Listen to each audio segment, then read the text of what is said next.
An ice storm, not the kind Mother Nature brings, but rather a drone racing competition over ice next weekend in Milwaukee. Emerson Lehman shows us why Milwaukee has become a drone home for pilots from all over the world. Arming up.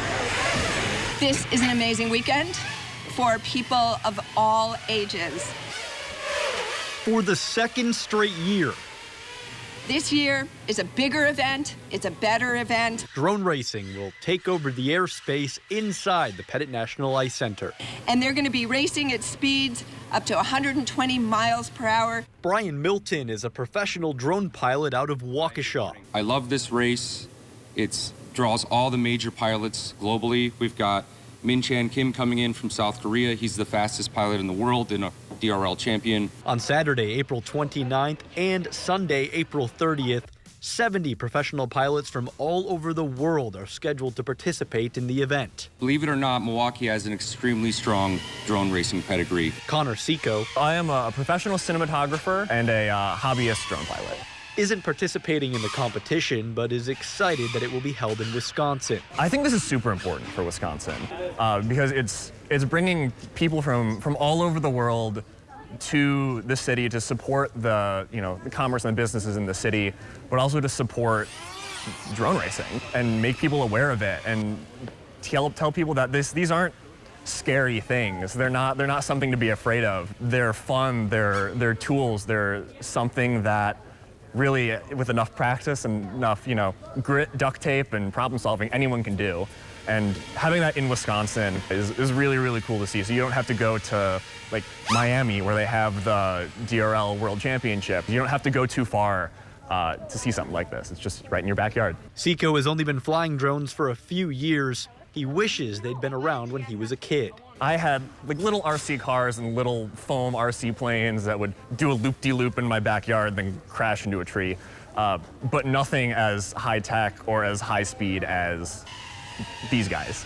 And it's really, really incredible and really cool to get to see them developing these skills. Monica Van Aken is the head of Milwaukee Montessori Schools. This year, the Ice Storm will also feature student teams. In Milwaukee Montessori School, we have our students programming drones, building drones, designing drones, flying them, and racing drones. It's going to be a great spectacle. Adding to the action, student pilots like Saf Galani will also have the chance to showcase their skills in school team races. I start is clear walking. It's pretty fun.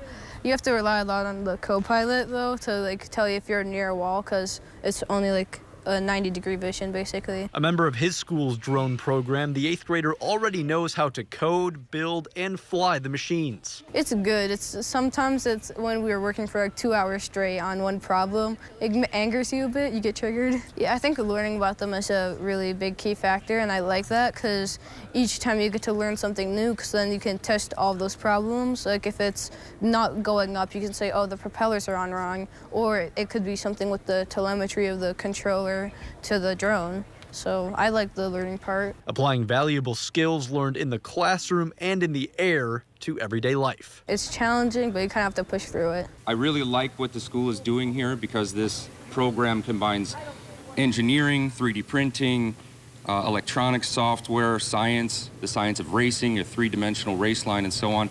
I really think it's great for kids to learn things that can be applied in the real world in a really fun way. Organizers think the spectators will like it too.